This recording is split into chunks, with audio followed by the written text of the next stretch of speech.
Halo semuanya, saya Dr. Adam Maulana. Apa kabar hari ini?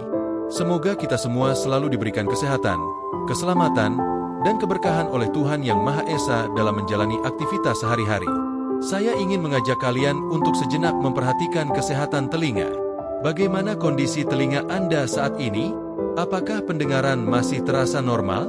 Apakah pernah mengalami rasa gatal, telinga terasa penuh, berdenging, atau bahkan penurunan pendengaran? Dan yang tidak kalah penting, apakah Anda sudah memeriksakan kondisi telinga secara rutin?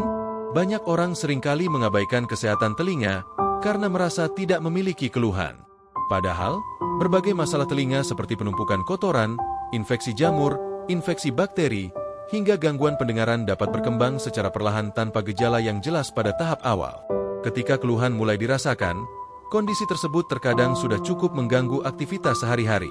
Menjaga kesehatan telinga sebenarnya dapat dilakukan dengan langkah sederhana, seperti menghindari kebiasaan mengorek telinga menggunakan benda tajam, menjaga telinga tetap bersih dan kering, serta melakukan pemeriksaan secara berkala apabila memiliki riwayat gangguan telinga.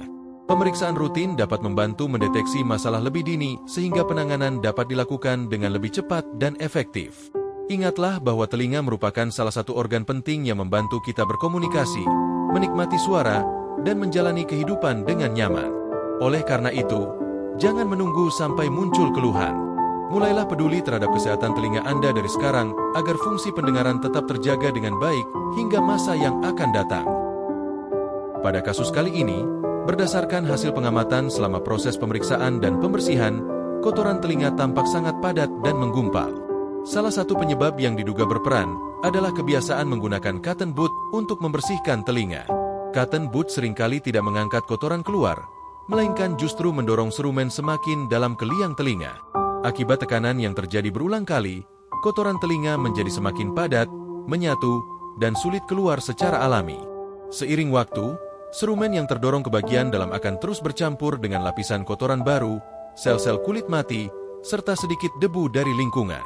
Kondisi ini menyebabkan kotoran telinga menggumpal dan dapat menimbulkan rasa penuh pada telinga, penurunan pendengaran sementara, hingga rasa tidak nyaman. Oleh karena itu, proses pembersihan harus dilakukan secara perlahan dan menggunakan teknik yang tepat agar tidak melukai kulit liang telinga. Kabar baiknya, setelah kotoran telinga berhasil dibersihkan, kondisi gendang telinga tampak sehat, utuh, dan tidak terlihat adanya tanda-tanda infeksi maupun kerusakan. Hal ini menunjukkan bahwa meskipun terjadi penumpukan serumen yang cukup padat, struktur penting di dalam telinga masih dalam kondisi baik. Sebagai pengingat, hindari membersihkan telinga terlalu dalam menggunakan cotton bud. Apabila telinga terasa tersumbat atau pendengaran mulai berkurang, sebaiknya lakukan pemeriksaan ke dokter agar penanganannya aman dan sesuai prosedur medis.